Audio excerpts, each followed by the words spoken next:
এইটা নিয়ে আর গুলোগুলি করবেন না, গুলোগুলি করবেন না। যদি করেন সবচেয়ে বড় শত্রু আমি হব, সবচেয়ে বড় শত্রু আমি হব।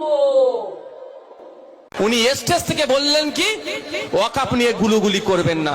কে ওয়াকাফ নিয়ে গুলুগুলি করছে? আমার বাপের জায়গা যাচ্ছে, আমার দাদুর জায়গা যাচ্ছে, আমি 100 বার প্রতিবাদ করব।